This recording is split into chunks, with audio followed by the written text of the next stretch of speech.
여러분 안녕하세요. 여의도 너머 TV 닭간다 플러스 오늘 한국 정치판을 더 심도 있게 해부해 보는 시간 닭간다 플러스 진행을 맡은 경민정입니다. 오늘 아주 특별한 분을 모시고 왔습니다. 오늘 아침에도 아주 괜찮은 조찬 모임을 하고 오신 걸로 알고 있는데요. 국민의힘 초재선 개혁파 모임 대안과 미래 간사 이성관 국민의힘 의원님 어서 오십시오. 네, 반갑습니다. 이성근입니다. 네, 반갑습니다. 네. 어떻게 지금 추운 날씨에 네. 이렇게 와주셨어요. 감사합니다. 네, 불러줘서 고맙습니다. 원래 유튜브라든지 방송에 안 나가는데 예. 그래도 이렇게 불러서 특별하게 나왔습니다. 이렇게 와주신다는 소식이 얼마나 반가웠는지 네. 이렇게 저도 직접 모실 수 있게 돼서 영광이고요. 날씨도 추운데 꿀물 한잔 하시죠. 예, 저희가 여의도 네. 너머 TV에서 이렇게 판매하고 있는 네. 꿀이거든요. 예, 사양 벌꿀 맛있게 한번 타봤고 네. 게스트분들 오실 때마다 많이 뭐 한 스푼씩 막 타드리다 보니까 점점점 양이 줄어가지고 예. 원래 제가 꿀물을 좋아하는 편인데 네. 술을 좋아하기 때문에. 네. 근데 술 먹고 난 다음에 해장할 때 예. 황태국 아니면 꿀물이거든요. 숙취. 네, 근데 제가 먹어본 꿀물 중에서 제일 맛있는 것 같아요. 예, 오늘 괜찮으세요? 근데 아쉽게도 어제 술을 안 먹었어요. 해장 꿀물은 아니고 그냥 꿀물인데 예. 상당히 맛있네요. 예, 좋습니다. 이렇게 또 달달한 네. 꿀맛 같은 이렇게 차도 저랑 함께 같이 공유를 하면서 이렇게 한번 오늘 저도 네. 이것저것 여쭤보도록 하겠습니다. 이렇게 제가 그동안 어떻게 살아오셨는지 제가 네. 좀 우리 시청자분들께 소개를 좀 해드리고 싶어서 준비를 해봤어요. 그러다 보니까 참 대단하시다 생각이 들었습니다. 좀 소개해 보겠습니다. 부산대 총학생 회장이셨고요. 박관영 의원의 비서관으로 정계 입문하셨습니다. 33세에 전세금을 빼서 일본 유학을 다녀오셨어요. 네, 맞습니다. 이거 좀 다 하고 나서 한번 여쭤볼게요. 17대 최연소 국회의원에 당선되셨는데 그 당시에 한나라당으로 2004년 17대 부산친 의뢰 당선되셨죠. 이후에 청와대 비서관을 비롯해서 고배 총영사를 하셨습니다. 코트라 상임감사, 또 부산시 정무특보 경제부시장, 그리고 나서 정계 입문을 하신 지가 세상에 이게 20년, 네, 당선 기준으로 20년 만에 다시 당선 돌아왔어요. 기준으로 20년 만에 그러니까 2024년 4월 총선에 당선되셔서 재선 국회의원에 네. 성공을 하신 건데 그러면은 다시 이런 20년이라는 공백 기간 동안 어떻게 지내셨을까 그냥 겉으로만 상상하다가 굉장히 바쁘셨네요. 네. 예, 그래요. 그냥 뭐 다양한 경험을 좀 쌓은 것 같아요. 예. 나이가 33살에 36이죠. 네. 6세 좀 젊은 나이에 예.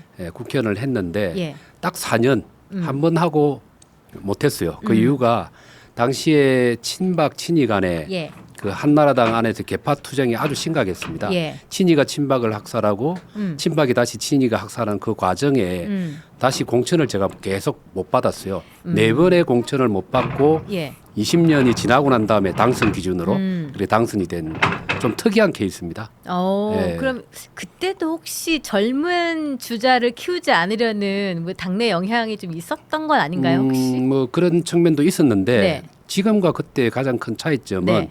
그때는 당 내에 초선과 재선 중심의 소장 개혁파 활동이 아주 활발하게 보장이 되었고 적극적으로 그때 활동하던 사람들이 우리가 익히 알고 있는 남원정으로 대변되는 사람들, 네. 남경필, 원희룡, 정병국 아하. 이분들이 16대, 17대, 18대 때 아주 한 12년간에 걸쳐서 정치를 개혁파 활동을 했었잖아요. 그러니까 원조 그렇죠? 소장파라고 할 수 있죠, 그 당시에. 그렇죠. 예. 근데 그때는 젊은 사람을 키우자는 분위기라든지 네. 그리고 또 당내에서 다른 견해를 얘기하는 것에 대해서 수용하는 태도가 좀 많았죠. 예. 그때 저도 최연소 남자 국회의원이었기 때문에 상당히 주목을 받아서 예, 그러셨겠어요. 시와 때와 장소를 가리지 않고 저도 예. 많이 목소리를 내고 예. 싸웠죠. 근데 결국은 제가 좀 초선이고 영남 지역이라는 특성 때문에 네. 공천을 통해서 사람만 교체하면 교체된 사람이 당선되는 그런 게 있기 때문에 쉽게 개파 논리에 의해 가지고 배제되거나 등용이 되는 예. 그런 정치 문화여서 제가 예. 한번 국회의원을 하고 친이 친박 간의 개파 싸움에서 공천의 기회를 못 잡았죠. 근데 남경필, 정병국 그리고 또 원희룡의 경우는 예. 수도권이었잖아요. 수도권의 경우는 본선 경쟁력 때문에 예. 함부로 교체를 하기 힘들죠. 그래서 개성 있고 정치적 존재감이 강할수록 공천에서도 살아남고 본선 경쟁력도 가지는 네. 그런 구도인데 영남은 좀 다르죠. 좀 예. 너무 고생을 하셨네요. 그러면 그때 30대 초반의 젊은 나이에 또 국회의원을 하시고 나서 네.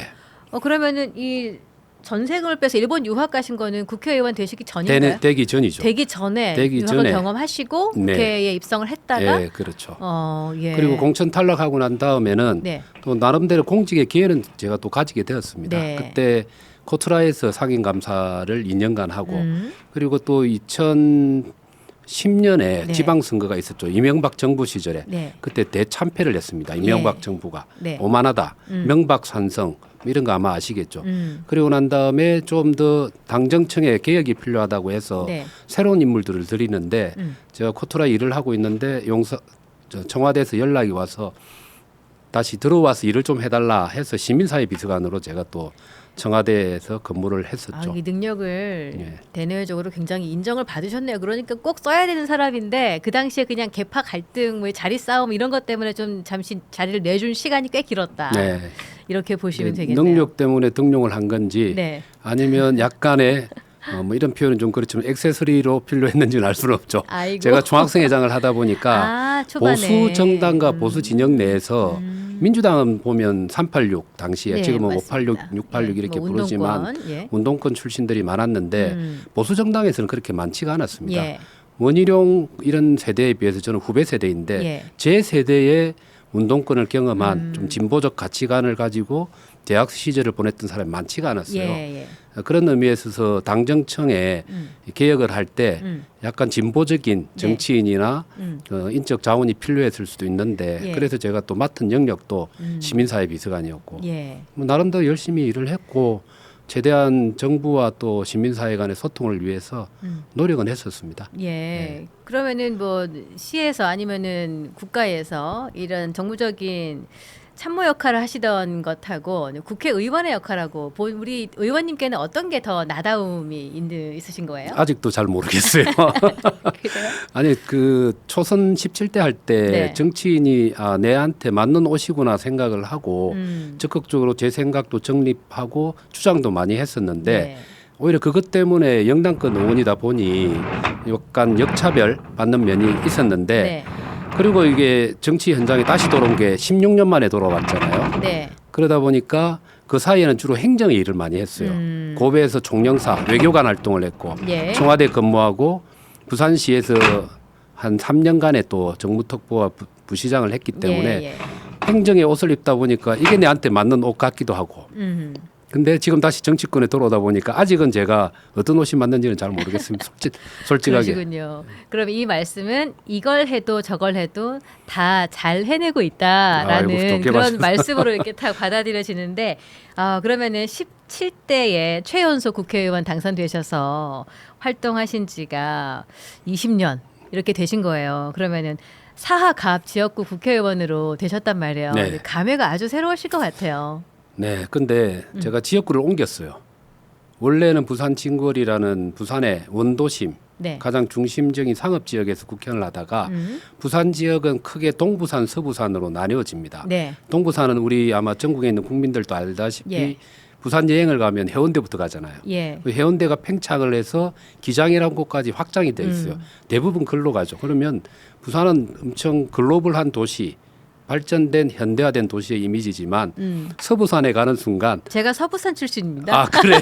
잘 아시겠네요. 동부산이면 좋을 텐데 예. 서부산입니다. 예. 그러니까 서울로 따지면 강남과 강북으로 예. 구분되어지듯이 지금은 예. 또 강북 발전이 많이 되고 있지만 부산은 아직도 동부산, 서부산의 그 격차가 아주 심각한 상태입니다. 많이 그래서 나죠. 예. 지역구를 상업적인 중심 도시에서 예. 낙후돼 있다고 하는 사하구에 가서 국회의원으로 당선되다 보니까 해야 될 일들이 많다는 걸 많이 느끼고 네. 상당한 시간과 정신적인 에너지를 지역 발전하는 데 많이 쏟고 있었습니다. 지금까지는. 그 지금도 거기 해야 될 일이 너무 많으실 것 네, 같아요. 그렇죠. 굉장히 바쁜 나날을 보내실 것 같은데 지금 강북 화타님이 5천 원 슈퍼챗을 주시면서 의원님 오늘 조찬회 진행 매끄럽게 잘해주셨다고.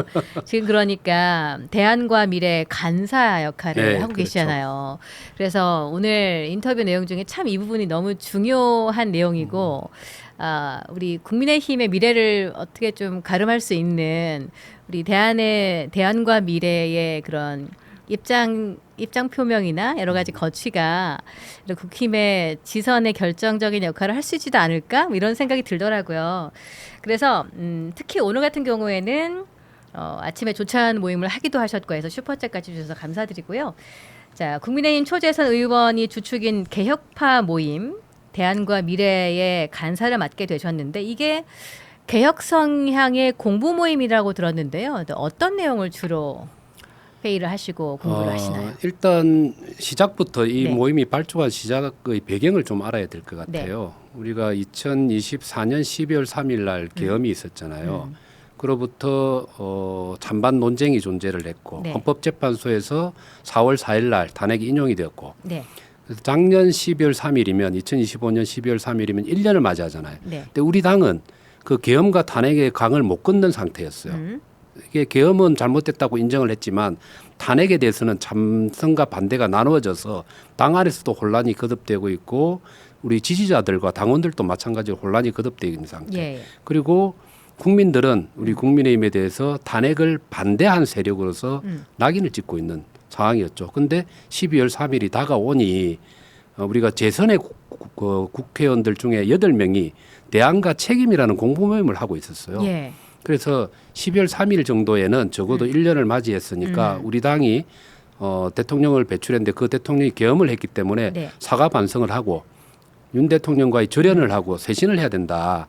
그걸 입장 발표를 하자라고 그때 해가지고 기자회견 하셨던 분들. 그렇죠. 그렇게 기자회견을 한 사람이 25명이었어요. 예, 그렇죠. 그렇게 해서 기자회견까지는 마쳤는데 네. 그 다음에 이제 뭘 할 거냐 일시적으로 모인 거잖아요. 네. 그래서 몇몇 의원들이 동지회를 한번 만들자라고 어허. 얘기를 해서 예.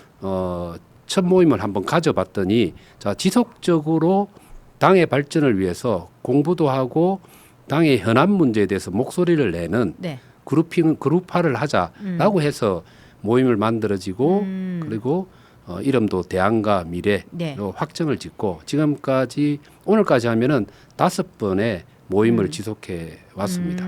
그러면은 그 당시에 12.3 작년 2025년 12월 3일에 네. 기자회견을 25명의 국회의원들께서 해주셨잖아요. 그렇죠. 그러면은 그때 장동혁 대표 그 체제에서 조금 불편하지는 않으셨나요? 그렇게 입장 그 표명을 점을 하는 것을. 우리가 되게 우려했어요. 네. 저희들이 25명이 입장을 발표한 거는 결정을 냈지만 네. 이것을 일방적으로 지도부하고 무관하게 발표하게 되면 지도부를 곤혹스럽게 만들 수 있다라는 생각하에서 네. 11월 20일 날 한 적어도 발표하기 한 2주 전이죠. 미리 장동혁 대표에게 면담 요청을 했어요. 그래서 하셨군요. 우리가 4명의 의원들이 갔습니다. 네. 저와 조원희 의원, 엄태영 의원, 권영진 의원 이렇게 4명이 가서 한 40분간의 면담을 했어요. 그래서 3가지 정도의 수위로 우리 차원이 아니고 당 차원의 공식적인 입장 표명이 필요하다라고 제안을 드렸어요. 네. 근데 결코 그렇게 답이 많지는 않았는데 적극적으로 검토하겠다. 예. 저도 생각이 있습니다. 라는 얘기를 듣고 나왔죠. 네. 근데 결과적으로는 장동혁 대표가 입장 발표를 안 하는 걸로 예. 12월 3일 이전까지 그렇게 되다가 발표를 했죠. 페이스북에. 네. 근데 그 입장의 내용이 사과라기보다는 계엄의 원인이 민주당의 이런 배악질 때문에 발생한 것 같은 첫 줄이 들어감으로 인해서 예. 장 대표의 그 사과의 의미 자체가 아주 부정적으로 해석이 역으로 되어버립니다. 그러니까 대안과 미래 안에 뭐 일반적으로 국민들께서 알고 계시는 한동훈계 분들도 같이 들어가 같이 있습니다. 공부를 하고 계시는 거죠. 네, 네. 그래도 대안과 미래에 지금 이성권 간사님을 주축으로 이루어져 있는 그 의원님들하고 25명의 그러니까 이름을 올렸던 분하고 또 최근에 한동훈을 제명함으로써 한 16명의 의원이 그 공동성명 내고 이거하고는 네. 또 계파가 좀 계열이 다르다고 봐야 되는 거잖아요. 많이 다르죠. 입장 차이가 좀 있는 건데 네. 어쨌든 뭐 한동훈 친한계 그러니까 한마디로 친한계 쪽에서는 한동훈 제명하는 것은 말이 안 된다라는 입장이신데 대안과 미래의 우리 이성권 간사님 입장에서는 한동훈이 우리 국민의힘에 반드시 필요한 존재였는가 어땠을까 좀 어떤 입장 갖고 계세요? 그 저희들 그러니까 저나 우리 대안과 미래의 주류의 다수의 생각은 한동훈 대표 개인의 문제로서 우리가 바라보지는 않습니다. 네. 그러니까 중요한 것은 노선의 문제를 바라봅니다. 그러니까 그 말은 뭔가 하면 네. 우리 보수 진영의 가장 큰 문제점은 뭔가 하면 노선상에 있어서 네. 세력 기업과의 관계에 있어서는 뺄셈의 정치를 해나가서는 안 되고 덧셈의 정치를 해야 한다. 이걸 우리가 계속 강조를 합니다. 네. 그러니까 대표적인 뺄셈의 정치의 사례가 윤석열 대통령이 당선되었을 시점만 하더라도 다 아시다시피 당 대표가 이준석 대표였잖아요. 예. 지지율이- 대표적인 뺄셈이었죠. 네, 그렇죠. 그때 윤석열 대통령이 맞아요. 얻은 득표율이 예. 0.73% 차이로 이재명 후보한테 겨우 이긴 거예요. 맞습니다. 100명 중에 한 명의 차이도 아닙니다. 그러니까 연합군이 형성이 된 거잖아요. 근데 대통령이 되자마자 자기하고 생각이 다르다고 물론 선거 기간에도 엄청난 많은 충돌이 있었지만 예. 결국은 됐죠. 그죠? 그러면 안정적인 집권을 위해서 윤석열을 위해서가 아니고 네. 전국의 안정과 안정적인 집권을 위해서는 반드시 그 연합군은 유지를 하고 거기서 플러스 알파를 해나가야 되는데 아하. 되자마자 그냥 이준석 내치기부터 시작을 하고 예. 그때 도와줬던 안철수도 바깥으로 밀고 유승민 밀고 유승민 전 대표의 경우도 지방선거 때 네. 그냥 가만 안 놓으면 그 경기도에서 공천받고 틀림없이 유승민 대표가 당선이 되었을 건데 예. 후보 교체를 룰까지 바꿔가면서 강제를 했잖아요. 그래서 유승민도 내치고 네. 이렇게 마이너스 정치를 하다 보니까 집권 기반이 약화되었고 네. 그러면서 나중에 민주당의 뭐 탄핵이라든지 예산에 대한 문제나 뭐 이런 것 때문에 핑계로 해서 결국은 예. 계엄까지 하게 됐잖아요. 그렇죠. 이게 전형적인 뺄셈의 정치의 노선이라고 본다면 맞습니다. 그런 측면에서 현재 우리는 집권 당도 아니고 예. 야당이잖아요. 예. 그럼 갈수록 세력을 붙여야 되는데 있는 세력조차도 다 제거하려고 하는 이 모습은 아니다. 이게 우리의 대안과 미래의 다수 노선이에요. 예. 근데 한동훈계의 의원들은 한동훈 중심으로 사고를 하니까 그 점이 우리하고 좀 차이가 있는 거죠. 그러면은 지금 뭐 김용태 의원 등 예. 그 이른바 소장파 의원들 이 분들이 주장하는 그 한동훈 제명권에 대해서 장동혁 대표의 재신임 투표를 해야 된다. 뭐 이런 얘기를 하잖아요. 뭐 네. 사퇴하라. 이런 혹시 이 발언에도 공감을 하십니까? 아니면 동의를 하시는 정도까지 가십니까? 저는 뭐 한동훈계가 얘기하는 것처럼 네. 사퇴하라는 건 좀 과도하다라고 생각을 해요. 음. 예, 일단 사퇴하라고 한다고 해서 네. 물리적으로 사퇴가 불가능합니다. 장동혁 대표 본인이 결단을 하지 않는 이상은 네. 지도 체제가 이번에 그 표결에서 나타난 것처럼 7대 1대1로 갈렸잖아요. 네. 그러니까 물리적으로는 강고한 지도 체제를 유지하고 있는 예. 상태이기 때문에 예. 사퇴하기는 좀 어렵다고 봐야 되고 김용태 의원이 재신임을 얘기를 꺼냈던 이유는 실제 재신임 투표를 하자는 의미보다는 당 대표의 책임지는 정치가 필요하다라는 그런 것을 주장하기 위해서 얘기한 내용이죠. 그 점은 네. 어제 의원총회에서 김용태 의원도 실질적인 재신임을 묻고자 하는 게 아니고 책임 정치라는 측면에서 대표가 정치적으로 책임을 질 수가 있다라는 걸 강조하기 위해서 얘기했다고 얘기를 하거든요. 그래서 실제적인 재신임의 여부는 가능하지 않다라고 저는 보는데 네. 단 달라진 상황은 예. 당권파를 중심으로 해서 재신임 투표를 하자고 지금 주장하는 분들이 나타났어요. 예. 예, 어제 이미자 의원이 그렇죠. 재신임 투표하자. 100% 수용을 전제로 예, 해서 하자. 수용을 전제로 해서 그다음에 또 다른 분은 재신임 투표를 하되 그걸 주장했던 당신들도 의원들도 의원직을 걸어라 예. 이런 얘기를 하면서 약간 협박성까지 예. 나오게 됐는데 결론은 당 대표가 어떤 선택을 하는가가 남아 있죠. 그렇군요. 자, 그래서 지금 오늘 아침에는 특히 이준석 의원이 대안과 미래에 가서 조찬 강연을 함으로써 그 거기서 진행도 하시고 하면서 좀 분위기가 어땠나요? 아주 뜨거웠죠. 의원들 거의 전원이 그 이준석 대표가 한 20분 정도 발제를 했거든요. 예. 거기에 대해서 대부분의 의원이 질의를 할 정도로 아주 뜨거운 분위기 속에서 예. 진행이 되었고 상당히 기사가 될 만한 내용들도 많이 생산이 좀 되었다고 볼 수가 있습니다. 주제가 위기의 한국 보수라는 주제로 발제를 했고 근데 이게 우리는 황교안이다라는 구호가 나올 때부터 좀 불안했다 이 얘기를 이준석 대표가 하면서 그러면은 뭐 장동혁 대표를 두고 황교안 전 대표의 결말을 맺을 것이다. 뭐 이런 종류의 발언까지 하면서 조금 아까 조찬해서 그러셨는지는 모르겠지만 이 이준석 의원의 생각이 그렇단 말이에요. 그러면은 그런 정도의 생각까지 혹시 공감을 하시는 건지. 대한과 미래에서도 지금 장동혁 대표에 대한 이준석 대표의 판단과 비슷한 생각을 하고 있는지 혹시 거기에도 공감을 하시는 건지. 그거는 대한과 미래가 전체가 어떤 생각을 가지고 있다라고 얘기할 수는 없어요. 여러 의원들의 생각이 다르기 때문에 제 개인적인 생각을 묻는다면 아직은 저는 세모입니다. 조금 더 지켜봐야 된다. 근데 이준석 대표는 그 말을 하게 된 배경에는 우리 의원들의 질문 중에 하나가 얼마 전까지만 하더라도 쌍특검을 같이 하겠다라고 해서 장동혁 대표와 이준석 대표가 손까지 닿고 서로가 약속을 했고, 그죠? 그리고 공조 방안에 대해서도 더 고민을 하겠다는 말들이 오고 갔었는데 이게 다 깨졌잖아요. 깨지게 된 이유가 뭔지. 마무리가 그래서 그런 거죠. 그래 그 얘기를 하더라고. 결국은 이준석 대표가 제안한 청와대 앞까지 같이 가서 이렇게 시위를 하게 되면 청와대가 무시할 수가 없을 건데. 그리고 철떡같이 그렇게 하기로 약속을 해놓고 안 하다가 갑자기 박근혜 전 대통령이 와서 단식 그만하라고 하니 알겠습니다. 이렇게 하는 순간 이게 공조가 이제 깨져버린 거다.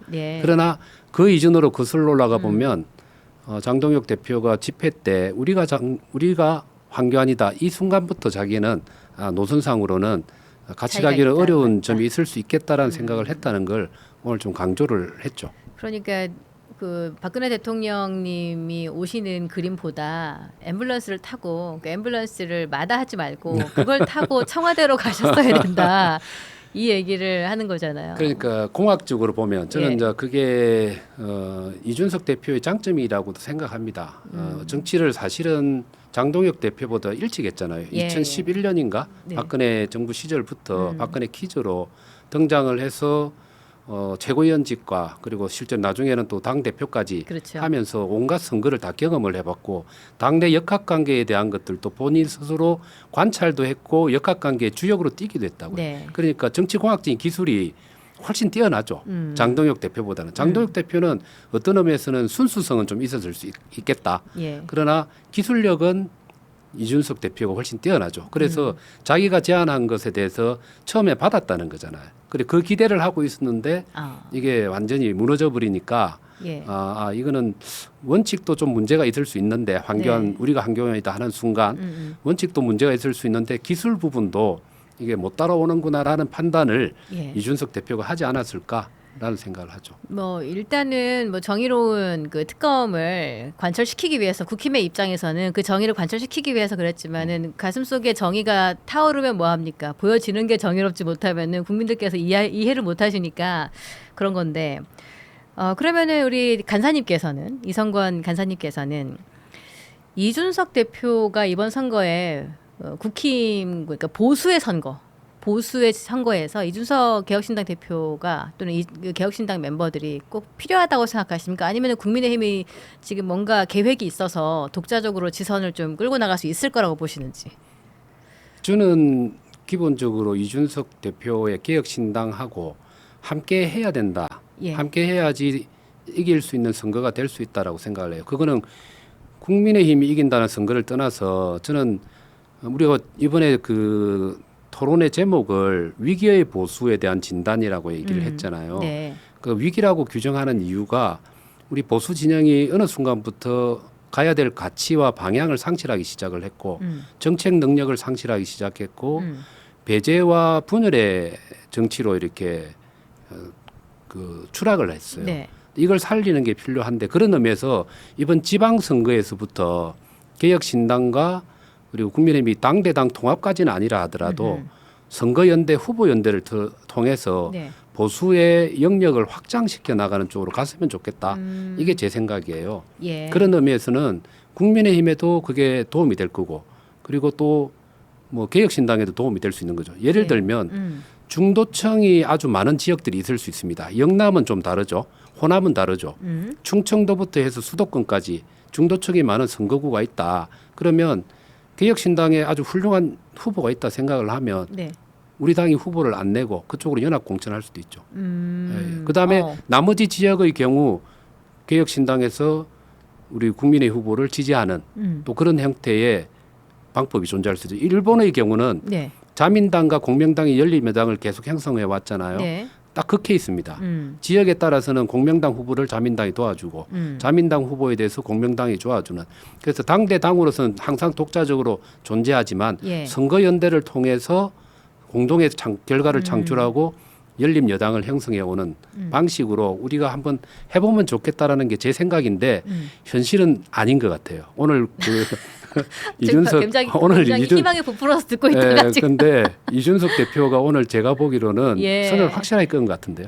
아, 연대하지 않겠다고. 그러니까 쌍특검 때문에 이게 어긋난 것도 있지만 예. 우리가 한교안이다라고 규정하는 순간 여기는 한교안에 대한 규정이 뭔가 하면 첫 번째는 부정선거 음모론에 빠져 있는 사람으로 인식을 하고 있고 예. 그 부정선거 음모론이 계엄으로 연결될 수 있는 하나의 통로가 된다. 근데 이걸 끊지 않으면 보수는 밝은 미래로 나가기 힘들다는 게 이준석 대표의 진단인 것 같은데 예. 우리 장동혁 대표가 우리는 한교안이다 하는 순간 가야 될 방향을 이준석 대표하고 다른 방향 설정을 했다 이렇게 인식하는 것 같아요. 그래서 오늘 질의한 의원들 중에는 네.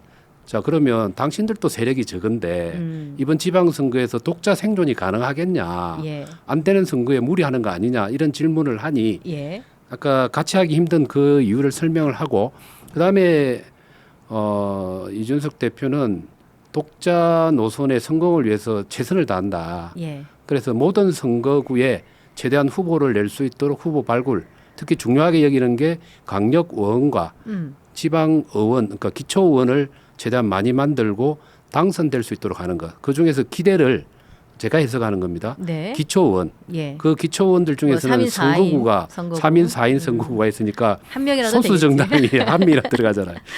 거기에 많이 기대를 하는 것 같고 예. 재보궐 선거에 나올 수 있는 국회의원 재보궐 선거에 나올 수 있는 후보 발굴도 네. 하겠다.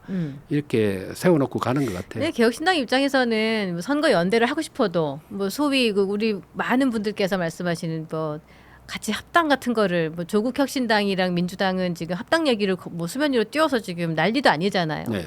합당이나 선거 연대 같은 쪽으로 어떤 이 단어라도 입에 올리고 싶어도 이게 흐름이 빌드업이 되지가 않는 거예요. 맞습니다. 그래 이런 부분에 대해서 대한과 미래의 간사님으로서 당에 이렇게 좀 강력히 제안을 해보실 생각은 없으신가요? 아니 그러니까 이게 뭔가 나아가지를 못하는 게 보이니까. 노선이 개혁신당 노선과 우리의 노선이 국민의힘이 노선이 한 방향으로 합치질 수 있도록 네. 교집합이 생겨가면 어느 시점에는 합당이 되거나 연대가 가능하겠죠. 예. 근데 이준석 대표가 얘기한 것처럼 우리 당에 대한 규정이 윤어게인스럽다. 우리가 황교안이다.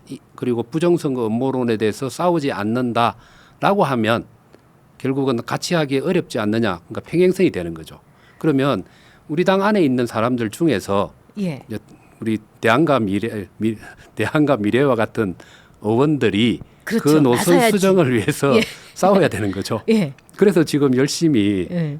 이준석 대표도 부르기도 하고 또 자체적으로 여론조사 예. 전문가를 불러서 지금 우리 당이 어디 포지션에 있는지 예. 이게 클릭 이동을 안 하면 우리가 위험하다라는 걸 계속 당에 있는 의원들한테 신호를 계속 보내고 있는 상태이죠. 그런데 이것조차도 이준석 대표는 공익 광고하냐라고 얘기를 하더라고. 옳은 소리로 평론만 하고 있어서는 안 되고 우리 말을 안 듣고 우리가 말하는 걸 듣지 않으면 우리가 어떤 행동을 감행을 해서 당의 지도부에 위협이 된다는 걸 보여주지 않으면 효과가 없다. 뭐 이런 평가를 또 오늘 하기도 하더라고요. 그러니까 옳다 할 때 그 옳은 소리가 그 우측을 상징하는 옳은 소리로 지금 풀이가 돼서 이 당에는 그렇게 네, 먹혀 네. 들어가니까 이게 많이 난감한 게 아닌가 싶은데 이게 그래서 한간에 들리는 얘기로는 국민의힘의 경기도지사 후보가 없다면서요. 지금 유승민 의원 안 하겠다고 했고 그리고 김은혜 의원 아무 말도 없고 안철수 의원님도 안 하는 것 같고 누가 나가나요? 그리고 예전에는 왜 이런 게 있었잖아요. 내가 안 돼도 당을 위해서 내가 헌신하고 아니면 내가 한번 돌파를 해보겠다 이런 의지도 있었고 근데 이거 그런 게 사라져 버렸어요. 그냥 국민의힘은 경기도지사 자리를 또는 서울시장, 부산시장 이렇게 핵심 요지에 있는 자리를 그냥 넘겨주려고 하는 것인지 안타깝죠. 네. 안타깝고 의원들의 자기 희생이 없고 그 개인의 희생을 강요하기 이전에 네. 수도권에서 이길 수 있는 정당으로 탈바꿈을 해야 되는데 네. 수도권에서 지는 정당으로 계속 지금 그 구렁텅이 속에 들어가고 있는 거죠. 우리가 그 과거의 문법으로 보면 중수청을 강조를 하잖아요. 네. 그 중도층과 수도권과 청년 이렇게 얘기를 하고 있는데 예. 우리 국민의힘이 지금 나아가는 방향을 보면 수도권은 억지로라도 버리는 것 같은 느낌으로 지금 가고 있는 거예요. 그것은 결국은 중도층을 버리는 거하고 똑같은 효과를 가져오는 거죠. 그래서 그 상황이기 때문에 수도권에 출마하려고 하는 사람들이 갈수록 줄어들고 그렇게 되면 아무리 좋은 인재영입위원장을 만들고 인재영입위원회를 만들어도 저 정당에 가면 선거에 출마해서 떨어질 가능성이 높은데 왜 내가 저 정당에 가야 돼 하고 양질의 인재들이 안 들어오려고 할 수 있죠. 악순환이 되고 그다음에 반대로 공천만 받으면 당선되는 영남권에는 서로 나가려고 난리를 부릴 수 있죠. 그게 지금 대표적으로 대구와 경북의 경우는 현역 국회의원들께서 다들 거기만 바글바글 하잖아요. 그렇죠. 예. 그러면은 의원님 보시기에는 뭐 서울, 부산, 경기도지사 자리 그리고 올해 지선에 떠오르는 재보궐 자리, 국회의원 자리 거기에 우리 개혁신당과 함께 연대해가지고 후보를 번갈아 내기도 하고 뭐 그런 식으로 가야 된다고 생각을 하시는 거예요? 저는 그런 관점이에요. 거기로부터 접근을 해야지 네. 이 지방선거를 그렇게 넘겨놓고 다음 총선과 대선이 더 중요하잖아요. 예. 제가 볼 때는 개혁신당조차도 예. 동의하지 않을 수도 있겠지만 총선과 대선에 가면 정당을 하나로 안 합치면 모두가 공멸을 할 수도 있다라는 예. 좀 위기의식을 가져요. 예, 그게 이제 과거의 패턴으로 보면 2018년도에 이렇게 찢어져서 선거에 출마했잖아요. 예. 그때 자유한국당 그리고 또 바른미래당 제가 바른미래당으로 부산시장에 출마했던 사람입니다. 네. 안철수 의원이 바른미래당하고 서울시장으로 출마했었고 예. 지금 충북지사를 하고 있는 김영환 지사가 바른미래당으로 출마해서 떨어졌던 그때 되게 겁니다. 외로우셨겠어요. 외로운 정도가 아니죠. 되게 고통스럽고. 그런데 지방선거는 그렇게 치렀다 하더라도 21대 네. 총선 그러니까 2020년이죠. 예. 그때 총선 때는 또 다 한 당을 합쳤잖아요. 그래서 미래통합당이라는 게 예. 만들어지고 물론 선거에서 참패를 했죠. 103석. 그러나 국가 단위의 권력을 운영하는 선거, 국회의원 선거와 대선은 다시 원심력이 작동을 할 수밖에 없다고 봐요. 네. 그래서 그것이 제대로 소프트 랜딩하기 위해서는 지방 선거에서부터 그런 훈련과 서로에 대한 접근이 좀 필요하다고 좀 생각을 하기 때문에 후보 연대 정도는 좀 부분적으로 하자. 이게 제 개인의 생각이에요. 지금 뭐 경기 평택 같은 경우에는 황교안 후보가 미리 가서 진을 치고 있다 그러던데 그런 분에게 공천하는 게 맞습니까? 아니면 좀 진보적인 성향을 가지고 있는 그걸 저한테 개혁파가 하는 게 맞습니까? 그걸 저한테 공천권을 준다면 누구를 주시겠어요? 이번에 전당대회 때 예. 전한길한테 공천 주겠냐, 한동훈한테 공천 주겠냐라고 질문한 거하고 똑같죠. 똑같은데 예. 황교안 같은 분한테 준다는 거는 역사의 퇴행이죠. 예, 역사의 퇴행이고 국민들 상식에 전혀 부합하지 않는 네. 예, 황당무계한 소설이 될 수 있고 당이 그야말로 자멸의 길로 가는 길이라고 생각을 해요. 근데 이게 진짜 옳은 소리인 것 같은데 이 말씀을 장동혁 대표 지도부에게 한다면은 어떤 장동혁 대답이 대표도 나올까? 저와 비슷한 생각하지 않을까요? 집회에서는 그냥 비슷한 우리는 생각하는 것 같으세요? 제 개인적인 바램. 바람이. 예, 장동혁 대표도 국민들의 목소리나 당원 다수의 그 정서를 모를 리는 없기 때문에 네. 저는 뭐 저하고 생각을 비슷할 거라고 기대를 합니다. 예. 예. 그럼 그 공개적으로 좀 말씀도 하시고 이 소리를 높여주셔야 이게 네. 현실이 안 되겠죠. 이제 국민의힘에서 그래도 가지고 올 수 있는 파일을 스스로 그냥 내놓는 것 같아서 그게 좀 안타깝네요.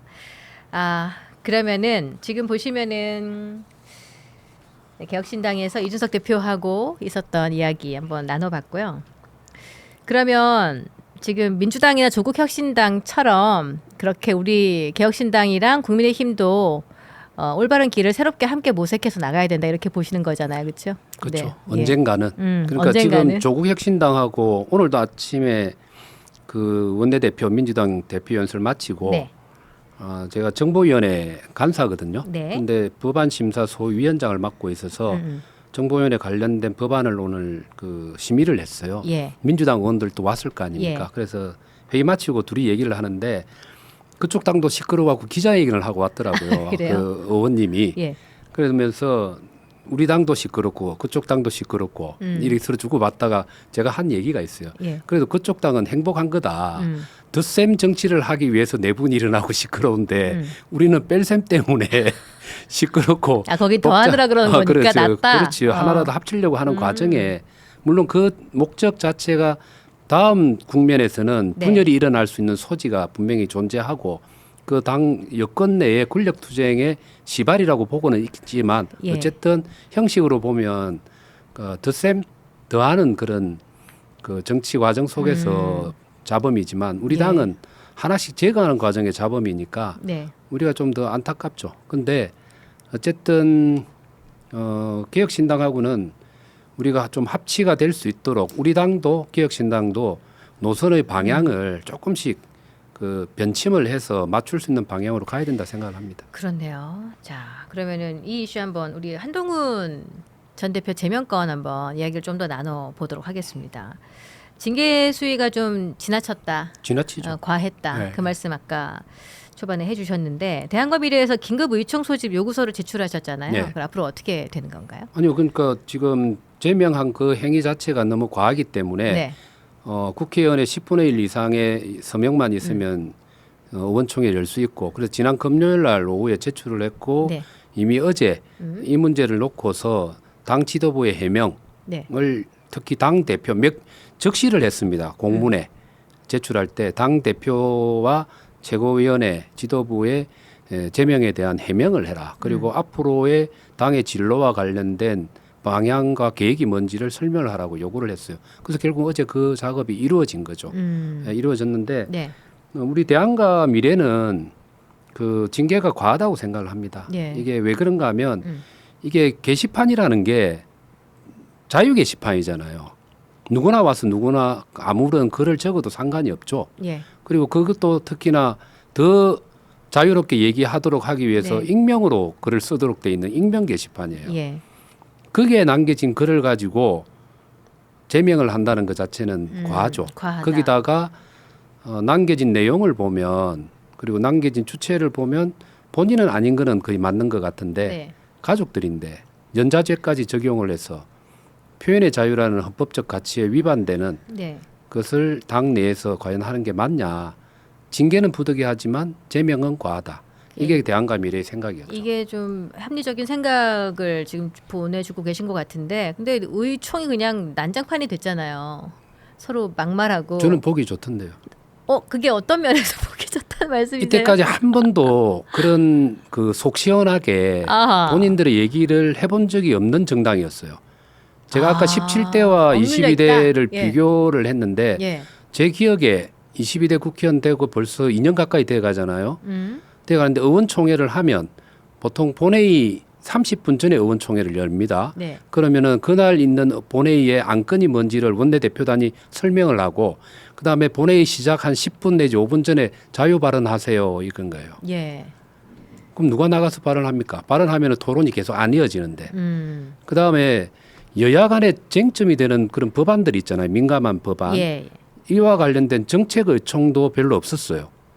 그러던 찰나에 이제 한동훈 제명이라는 당 내로 보면은 엄청난 큰 파장을 낳을 수 있는 현안이 있었기 때문에 예. 처음으로 벌어진 일인데 저는 이게 단순하게 장동혁과 한동훈의 싸움이 아니라 봐요. 어제는 그것 때문에 막장 내지 소란이 일어난 것처럼 보이지만 네. 실제로는 그 밑에 근저에 흐르는 것은 당의 노선과 관련된 싸움이라고 봐요. 그래서 당의 노선과 관련된 싸움들은 평상시에 자주 있어야 된다. 예. 그런 의미에서 어제 소란스러웠지만 3시간 가까운 의총은 아주 잘 됐다. 아, 이렇게라도 앞으로 이런 대화를 해야 된다. 앞으로 이런 공간이 더 많아져야 된다라고 말이 저는 너무 세게 뭐 생각해요. 야인마 너 나와 뭐 이런 아, 예, 그거는 제가 옆에 방송에 있었어요. 죄송합니다. 이런 그런 말이 나왔다는 제가 말씀이에요. 그 옆에 있어서 다 들었어요. 아, 예, 예. 예. 그래도 이 정도로 속 시원하게 말해 본 적도 없었다 없어요. 우리 당은. 그리고 그거는 결국은 이런 공간이 없다 보니까 서로의 생각이 다른 서로가 만나서 예. 처음으로 부딪혀 본 거잖아요. 결코 성인으로 봐서나 정치인으로 봐서 해서는 안 될 말들이 오고 갔지만 네. 이거 한번 푸닥거리 안 하면 안 돼요. 아. 그걸 거쳤기 때문에 다음에 보면 똑같은 수위로 이 두 사람은 못 싸웁니다. 근데 본인도- 더 중요해지는 거는 이제 내용을 가지고 네. 싸우게 될 거예요. 아. 노선을 가지고. 그게 그러네요. 바람직하죠. 예. 그래서 합리적인 결론이 나오게 되겠죠.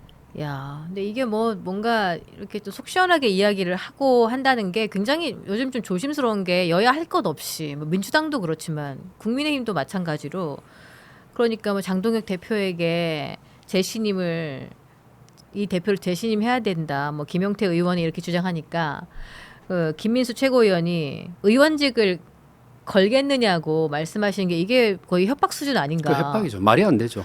예, 그 당 꼭 걸어야 그런 말 할 수 있는 건가요? 그리고 국회의원 한 명 한 명은 독립적인 헌법기관이에요. 예. 그리고 그 지역구에서 뽑아준 유권자들이 있어요. 음. 윤리위원회 표현대로 하면 예. 그렇잖아요. 당 대표를 당원들이라는 자유의지의 종합이라고 봤잖아요. 네. 그 신격과 비슷하게 시켰잖아요. 그렇죠. 국회의원들도 그 지역구 유권자들의 투표에 의해서 형성된 자유의지의 종합이에요. 그걸 왜 그 당 그렇게 대표 따지면 그렇죠. 예. 그럼 당 대표의 구친 문제에 대해서 재신임을 물으니 안 물으니 그 결과로 가지고 어떻게 그렇게 마음대로 그 협박성으로 그만두라고 어떻게 말을 할 수가 있어요. 앞뒤 말이 안 맞는 거죠. 당 대표에 반하는 의견을 제시할 거면 본인의 직을 걸어라라는 이야기를 하는 거니까. 네. 근데 김민수 예. 최고위원은 제가 보니까 평상시에 말이 너무 거칠어요.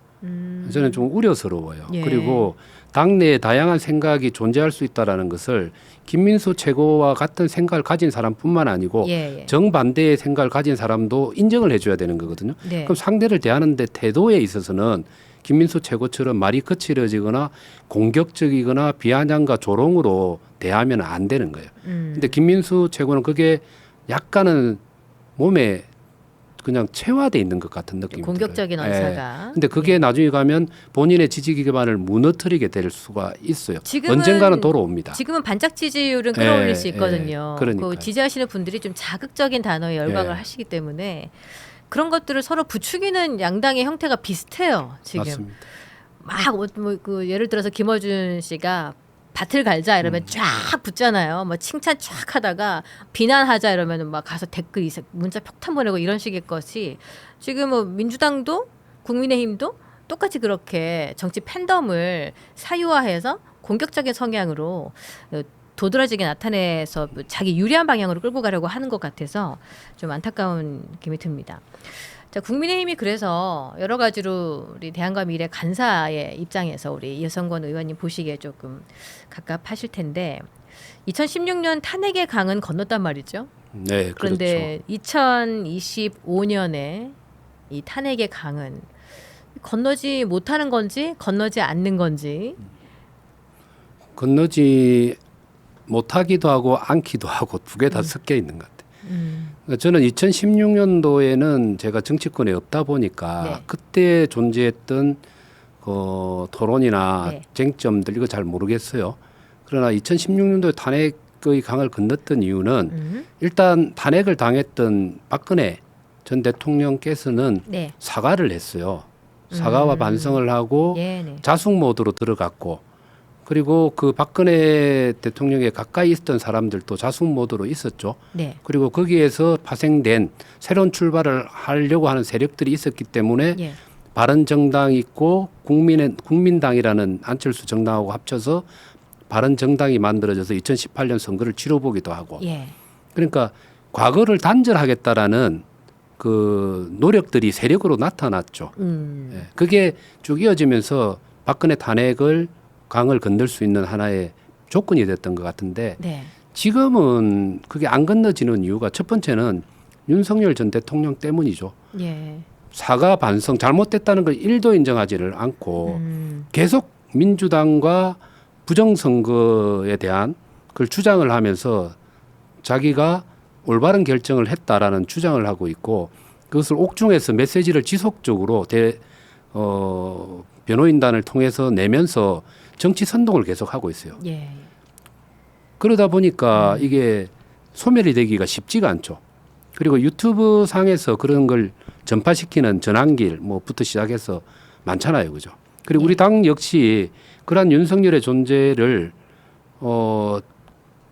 끌어내지 못하고 의존하는 듯한 예. 느낌으로 국민한테 비치고 있잖아요. 그러니까 계엄과 탄핵의 강을 건너지를 못하는 거죠. 그래서 2016년도에 박근혜 탄핵의 강을 건널 때보다도 제가 보기로는 10배 이상의 많은 에너지와 고통을 감내할 수밖에 없는 상황이다. 그리고 시간도 좀 더 걸릴 수도 있고. 이게 라는 생각이 그러니까 좀 들어요. 선거가 계속해서 후과를 받는 거잖아요. 네. 이번 지선을 잘못 치르면 다음 총선에도 지장이 그렇죠. 가고 이번 지선에 지금 의원님도 지역구에 같이 함께 일하는 지방 의원들 단체장 계실 거 아닙니까? 그분들의 당장의 어떤 선거에 악영향을 끼칠 만한 이런 것들이 자행될 때 굉장히 부담스러우실 텐데 6.3 선거 앞두고 윤호개인과의 단절을 할 수 있을까? 저도 모르겠어요. 해야 한다고 지금 대안과 미래는 무조건 단절해야 된다는 해야 된다고 입장으로 보는 건데. 국민 상식에 기반해서 그런 주장을 계속 하고 있는데 예. 결국은 그걸 키를 잡고 있는 방향을 이렇게 배로 따지면 변침을 해나가야 되잖아요. 예. 급변침하기는 어려울 거예요. 그러니까 사실인지는 아닌지는 모르지만 어쨌든 장동혁 대표는 지난번 당 대표로 선출되는 과정에 강성 지지자와 당원들에 기반해서 당선이 되었으니까 네. 그러니까 이걸 표현할 때 평론가들은 그런 얘기를 하더라고요. 호랑이의 등에 올라탔다. 당내 세력이 없기 때문에 네. 어쩔 수 없이 거기 얹혀간다 이런 얘기를 하잖아요. 예. 그죠? 내리는 순간 호랑이한테 물려 죽을 거다. 거기 겁이 나서 못할 거다 이런 얘기를 하는데 네. 그 말도 맞을 수도 있고 틀릴 수도 있어요. 근데 장동혁 대표가 좀 시대 정신이라든지 예. 본인의 정치적인 장기적인 미래를 생각한다면 급변침은 못해도 예. 단계적인 변침은 해나가야 돼요. 그걸 처음으로 제안했던 게 저희 대안과 미래고 12월 3일 날 기업과 관련된 사과와 윤과의 단절을 요구했던 거예요. 근데 그때 타이밍 놓쳤어요. 그러면은 예. 그러면 2월 19일입니까? 음. 내란 재판과 관련된 윤석열 대통령에 대한 1심 선고가 나오잖아요. 예. 그게 이제 마지막일 가능성이 높죠. 그때는 변침을 더 많이 해야 될 거예요. 그래서 그게 마지막 기회다. 마지막 기회고 기회다. 마지막 기회고 변침의 각도가 더 틀어져야 돼요. 근데 그걸 극복을 해내느냐 안 해내느냐. 근데 그러니까 빌드업 없이 지금 바로 지금 바로 가야 되는 하기가 거죠. 예. 갑자기 급선회를 해야 되는 예. 상황까지 와버렸다. 그렇죠. 그래서 그러면 장 대표와 지도부에 모든 칼자루가 맡겨져 있고 키가 맡겨져 있는 상태죠. 그러니까 윤호개인과의 단절의 예. 그 빌드업하는 과정 중에 하나가 누구에게 누구를 임명하고 당의 자리를 주고 이런 것들에 대해서 마음이 조금 이쪽으로 가고 있구나. 장동혁은 계획이 있구나 생각할 텐데 그 조정훈 마포갑 네. 의원을 미래영입 위원장에 임명한 것은 인재영입 위원장. 예, 그러니까 인재영입 위원장에 임명한 것은 뭐 적당하다고 보십니까? 그분? 아직 몰라요. 제가 이제 그 조정훈 의원에 대한 위원장 영입 부분은 네. 판단은 조금 더 두고 봐야 되겠고 네. 그 이전에 지금 당직에 예. 보면 장해찬 여의도 연구원 부원장, 그렇죠. 박민영 미디어 대변인인가 대변인. 이런 분, 네. 그다음에 유호선 당무감사위원장도 그렇고 예. 윤리위원장, 윤미루 위원장도 사실은 과거의 행적과 현재 발언 내용을 보면 단절해야 될 내용들을 가지고 있는 분들이에요. 품고 있는 예, 사람들이란 그렇죠. 말이죠. 그분들을 지금 임명을 해놓고 계속 스피커 볼륨을 키울 수 있는 기회를 계속 제공해 놓고 있거든요. 그렇죠. 근데 그 내용을 보면 뭐 윤어게인지 아닌지는 모르지만 국민들은 그렇게 생각할 수밖에 없는 말들을 하고 있잖아요. 근데 대표는 어제 어총 때 그런 말을 했죠. 나는 윤어게인 아니다. 내가 그렇게 주장해 본 적도 없고 부정선거 음모론자 아니라고 얘기하지만 그리고 계엄과 관련해서는 계엄 해제를 위해서 뛰었던 사람이고 네. 근데 본인은 그렇다 하더라도 주변에서 당을 대표하는 또 다른 당직에 있는 사람들이 정반대의 행동을 하면 그렇죠. 국민들은 어떻게 바라볼까? 그래서 이 부분에 대한 정리를 안 하면 안 될 거예요. 그 지금 임명하는 방향 자체가 다 부정선거를 옹호하는 발언을 했다든지 뭐 이런 발언들이 있었던 예. 그 과거사가 있는 분들이 지금 임명이 되고 있는 상황이어서 그러면은 예를 들어서 우리 이성권 의원님이 당 대표면 내가 지금 이 당을 좀 새롭게 바꾸겠다고 마음이 먹는 상태잖아요. 만약에 장동혁 대표의 마음속으로 들어가서 내가 윤호개인과 단절하겠어. 그런 의도로 누구를 어디에 한번 임명해 보시겠어요? 예를 들어서 뭐 여의도 연구원장이라든지 이런 네. 자리 아니면 이번에 뭐 가장 최근에 있었던 인재영입위원장이란 이런 자리 누가 가야지 좀 표면적으로 나타날 수 있을까? 뭐 전혀 제가 아는 사람이 인재풀이 넓지도 않고 예. 고민을 안 해봤기 때문에 예. 뭐 이렇게 언뜻 떠오른 사람은 생각하시기에? 없는데 네. 제 같으면은 예를 들면 음. 그 우리 전략사무부총장이 저는 중요하다고 봐요. 예. 예? 전략사무부총장 특히 선거를 앞두고 예. 그 김철건 정무실장 그건 당이 다른데. 당 갑자기. 다르지. 당이 다른데. 당적 그쪽에서 떼고 야, 와서 아, 모시고 와야 된다. 그렇게 한번 해보면 어떨까? 아, 공개 제의를 해야 된다. 공개. 아니, 그러니까 국회 내에서 한번. 그 정도의 문제 의식을 제가 얘기하는 거예요. 아, 그 정도로 그렇다. 국힘 내에는 도무지 없습니까? 대안과 미래에도 하실 만한 분이 계실 거 국힘 아닙니까? 내에서 만일에 찾아보라고 한다면 뭐 하면 전략정무실장 이런 거를. 예를 들면은 권영진, 조원희 의원 같은 분들은 네. 정치 경험도 풍부한 스타일이고 음. 그다음에 전략적 마인드가 있는 분들이기 때문에 음. 그런 분들을 좀 등용을 할 필요가 있다고 생각을 하죠. 그분들은 윤호계행과는 단절이 그렇죠. 되신 상태이신가요? 네. 예. 그렇죠. 그렇죠. 근데 그렇게 뭔가 임명하는 모양새만 딱 봐도 국민이 아실 만한 맞아요. 어떤 빌더 과정이 좀 있으면 좋을 텐데 그렇습니다. 지금 부산에 계시잖아요. 네. 부산이랑 서울 오가시면서 의정 활동하시기 정말 힘드시겠다. 그렇죠. 기차를 타고 막 왕복으로 6시간을 이동하셔야 되는 건데 그러면 지금 현재 부산 선거 민심을 조금 여쭤보면은 현재 나오는 여론조사를 보면은 부산 민심이 좀 심상치가 않아요. 네, 이게 그렇죠. 부산 유권자들이 정부 여당에 대한 긍정 비율을 많이 높게 보고 여당을 선택을 하고 있는데 여론조사 상으로는 어떻습니까? 현장 나가면은. 부산이 그 보수 텃밭이 절대 아니거든요. 그 보통 PK, TK를 분류해서 영남권으로 한 덩어리로 보는데 결코 그렇지가 않습니다. 그래서 현장에 나가보면 싸늘한 때가 많아요. 예. 그러니까 제가 왜 텃밭이 아니라고 얘기하는가 하면 과거의 통계를 보면 그냥 알 수가 있습니다. 네. 그러니까 역대 선거를 분석을 해보면 2018년도에 네. 그때 물론 뭐 전국적으로 민주당이 바람이 불었는데 TK는 별로 안 넘어갔잖아요. PK 다 넘어갔어요. 부울경의 시도지사 다 민주당으로 바뀌었죠. 네, 맞습니다. 부산만 놓고 보면 16개의 구청장 군수가 있는데 그중에 13개가 민주당으로 넘어갔어요. 네. 그다음에 47명의 광역시의원, 부산시의원이 있었는데 42개가 넘어갔어요.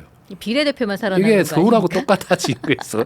그러니까 울산도 그랬어요. 네, 그러니까 똑같습니다. 울산도 그렇고 경남도 거의 예. 그런 분위기에 갔어요. 그러면 비례만 남는 거지. 예, 그 정도로 부울경 특히 부산의 경우는 오히려 역으로 스윙보트 지역에 가깝게 되어버렸어요.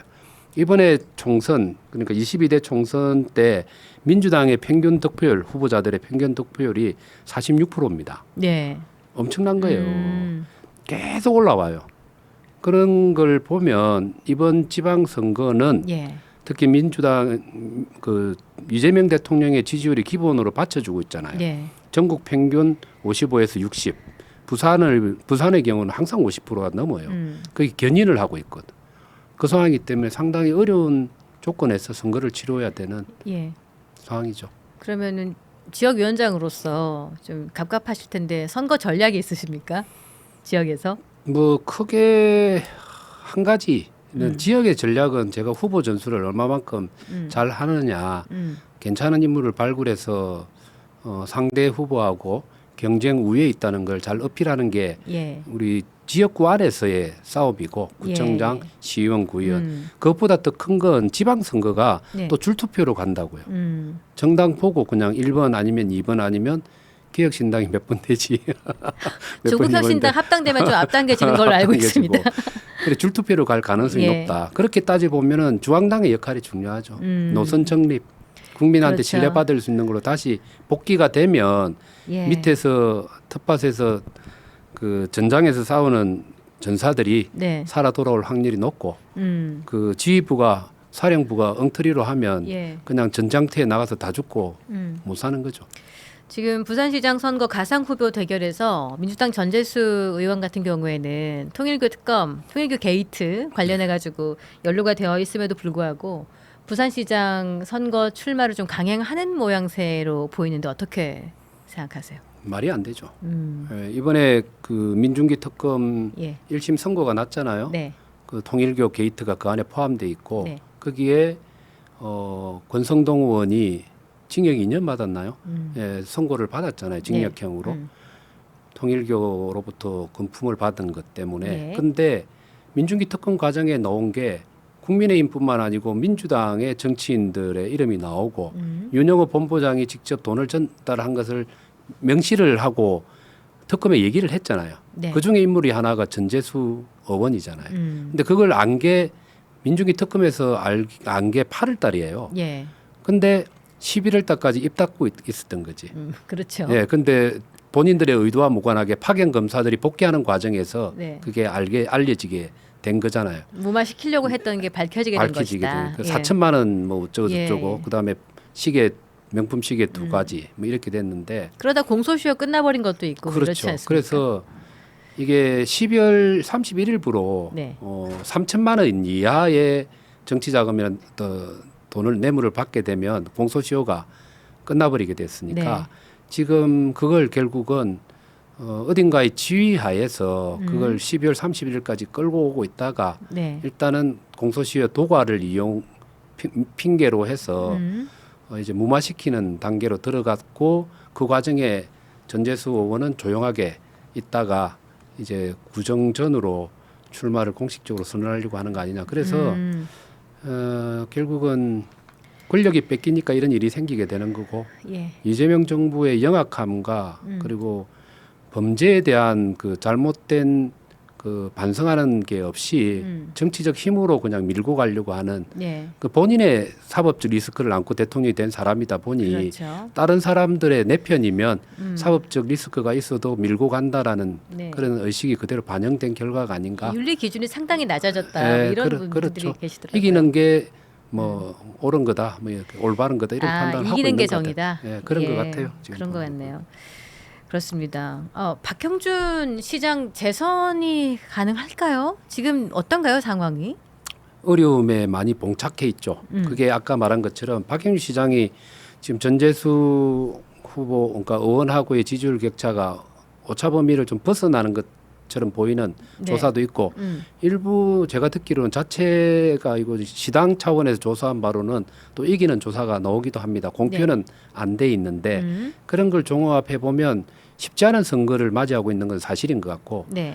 가장 큰 두 가지 이유는 아까 우리 당에 대한 우리 중앙당 당 자체가 윤핵관을 벗어나지 못하기 때문에 신뢰성이 회복이 안 되는 게 첫 번째 있고 네. 그다음에 이재명 정부 입장에서는 부산 서울이 절체절명에 탈환해야 될 어떤 고지이기 때문에 그렇죠. 부산에 대해서는 물량 공세를 음. 퍼붓는 거죠.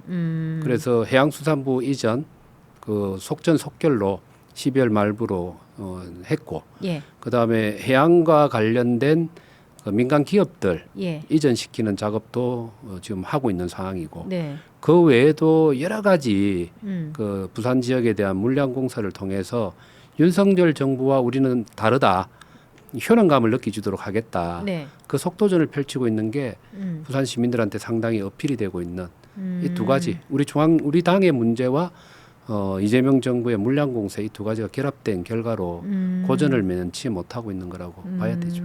그렇네요. 지금 보면은 부산시장 국민의힘 후보로 뭐 거론되고 있는 뭐 세간에 거론되고 있는 분들이 뭐 조경태 의원도 있는 것으로 알고 하는데 본인이 뭐 입장을 밝힌 건 아니신데 그러면은 이게 앞으로 후보 일단 국힘에서도 후보가 되어야 되잖아요. 네, 후보가 될 때 박형준 지금 2026년 국힘 대표의 친 박형준계 이렇게 여쭤보면은 후보가 될 수 있는 경쟁력이나 이런 것들은 어떻게 보시는 거예요? 다른 분들이 좀 이렇게 그 부산에 한번 도전해보고 싶다 이런 분들이 좀 계신가요? 지금 현역 의원 중에서 네. 뭐 약간 검토를 하고 있는 의원이 있는 걸로는 알고 있습니다. 네. 그러니까 언론에서 거론되고 있는 조경태 의원이나 네. 그다음에 김도읍 의원 예. 이런 분들이 좀 고민을 하고 있는 것 같아요. 예. 근데 음.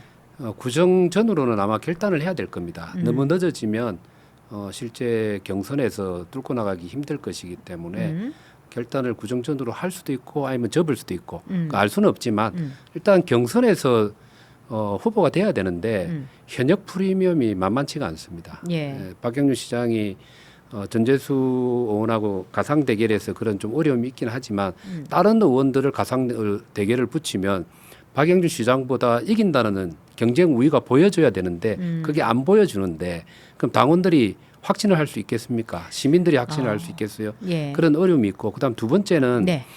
만일에 현역 의원들이 출마를 본선에 하게 되면 그분들은 배지를 떼야 됩니다. 그렇죠. 조경태 내려놔야 의원이나 되는 거죠. 그다음에 그 김도우 의원이나 배지를 떼야 되잖아요.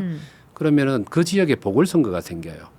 자, 보궐선거가 생기면 우리도 후보를 내야 되고 저쪽도 후보 내야 되는데 네. 상대 쪽은 후보가 준비가 돼 있습니다 이미. 예. 근데 우리는 후보가 없어요. 근데 하나만 딱 예를 들면 지난 대통령 선거 당시에 우리 국민의힘의 그 김문수 후보하고 네. 이재명 후보하고 득표율 차이가 평균 10% 넘게 우리 당이 이겼어요. 네. 한 11% 정도. 예. 그다음에 이준석 후보가 한 6% 정도. 네. 그 합치면 17% 정도 차이로 볼 수가 있는데 네.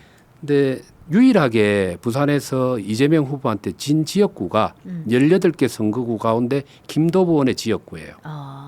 그 말은 무엇을 의미하는가 하면은 그곳의 텃밭은 민주당 성향이 아주 강한 데라는 걸 알 수가 있고 네. 그러면은 김도부 의원이 4선까지 온 것은 김도부 의원의 개인기로 거기서 버텨왔던 거예요. 대단한 거예요. 예. 자 그러면 거기에 보궐선거가 벌어진다. 김도우 뺏기는 의원이 거지. 아닌 다른 사람을 투입을 해야 되는데 후보가 없다. 그렇게 되면 자칫하면 넘어간다. 우리가 그렇잖아도 107석밖에 안 되는데 의석 하나를 잃게 될 가능성? 그러니까 조경태 의원 지역도 마찬가지예요. 그렇죠. 조경태 의원이 민주당에 있다가 우리 당에 왔다 해서 6선을 쌓아왔는데 예. 본인의 나름대로 개인 경쟁 우위가 있는 거예요. 맞습니다. 그런데 그럴 만한 인물이 과연 지금 현재 정당 지지율 상에서 될 수가 있냐. 그리고 아까도 말한 것처럼 예. 박영준 시장보다도 그 두 분을 민주당의 후보하고 가상 대결을 시켰을 때 높게 나와야 되는데 높지 않다. 그러면 시장 선거도 지고 지역구에 의석도 하나 더 뺏기게 되면 예. 그럼 어떻게 할 거예요? 상당히 낭패가 되겠네요. 이런 그 어떤 논리 때문에라도 도전해 보겠다는 말을 못 하는 거죠. 예, 그런 논리 때문에 의원들도 고민이 많고 박영준 시장이 이런 논리 때문이라도 경선에서는 좀 우위에 설 수 있다라고 보는 거예요. 지금 그 지지율은 어떻게 돼요? 전재수 의원하고 견주어 볼 때? 수치는 잘 모르겠습니다. 오차 범위 내에 예, 있다. 있거나 뭐 그렇게 보면 될 것 같아요. 예, 그건 확실한 것 같아요. 예, 그러네요. 지금 대안과 미래의 이성관 간사이신 네. 국회의원 이성관 의원님 만나보고 있는데 저도 부산 사람이어서 듣는 내내 왜 이렇게 다정하게 잘 들리지 했더니 사투리가 사투리. 너무 좋은 거예요. 근데 제가 부산 사투리 아니에요. 어디 사투리세요 이게? 예, 부산과 경상남도 남해군 사투리가 섞여 있는 경상남도 약간 남해 너무 융합적 좋다. 사투리입니다. 아 예. 이 부산 사투리가 이게 예. 좀 온화해요. 이게 남쪽으로 내려갈수록 좀 예. 그런 경향이 있어가지고 제가 되게 좋아하는 사투리인데 어쩐지 좋다 생각을 했습니다. 오늘 인터뷰 너무 감사드리고요. 자주 나와 주십시오. 한 번씩 생각해 모시겠습니다. 보겠습니다. 오늘 네. 닭간다 플러스에서 아주 귀한 분을 모셨습니다. 대한과 미래 간사이신 이성관 국회의원님 너무 감사합니다. 네, 고맙습니다. 네.